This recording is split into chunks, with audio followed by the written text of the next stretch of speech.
I've always been really into building things and creating things, and more from an artistic standpoint, I guess. I always need some kind of cool projects that I'm working on.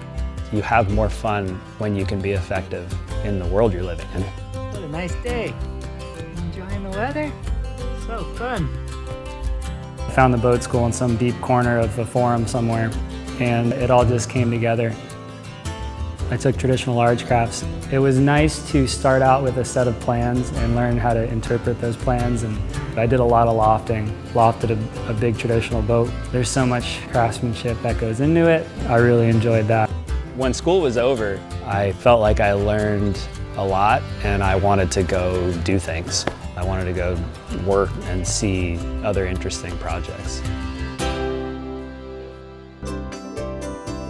I'm probably the boatiest guy here as far as the building of boats. There's a lot of tooling and a lot of woodworking for tooling purposes in composites. And so I brought a lot of that from woodworking. There's definitely a learning curve of working with epoxy, and then next level of working with epoxy and carbon, and then building these boats the way we build them, foam core, everything's carbon taped together. Everything I do still is enhanced by the things that I learned at boat school. It's having that bag of tricks has a place in composites, the old traditional boat building stuff. I was independent for about a year in the yard, and I was tired of climbing in and out of my pickup truck in the back. I just had a metal job box in the back. I started wanting basically my dream bench. Drew it in CAD. It was a 5x8 trailer that looked like a white box, and all 4 doors of the box would flip up and self-support. It was good just to be able to move it right up to the side of a boat and work under the boat. And we'd cook breakfast at it. It was fun. After being independent, I wanted to work for a bigger shop. I ended up working at Haven Boat Works. It was fun to work for a shop who could take on really big jobs. Carlisle 2, Blue Peter, and Hijack was a big 80-foot fiberglass powerboat that needed a new teak deck. That was probably my biggest lead project. That was the most complicated thing. We took patterns of the whole deck and then in the winter built a whole teak deck on the floor in the shop. And then in the spring, a vacuum bag installed it on the boat. And it looked great when it was done.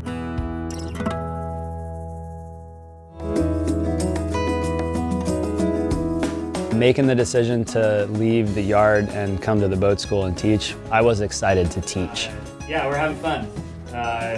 Frames are going in. We got to do slightly more complicated frames. So It's definitely good to be back. I did not see everything in the yard, but I think I saw enough to be effective here.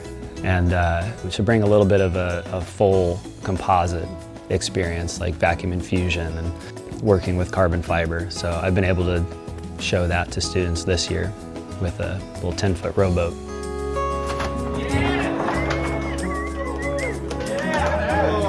One team, one boat. To be able to teach technical information and to teach with grace and compassion and to just have the big picture in mind. You're just dreaming of how the boat's going to move through the water the whole time you're building it. A little more, right there.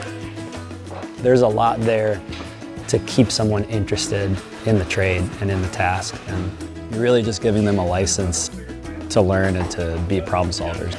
Figuring out projects that can make them problem solvers is probably the best you can do. It's fun to see people have aha moments and understand they can dream it up and build it. Sweet, yeah, look at that. That always worked for me.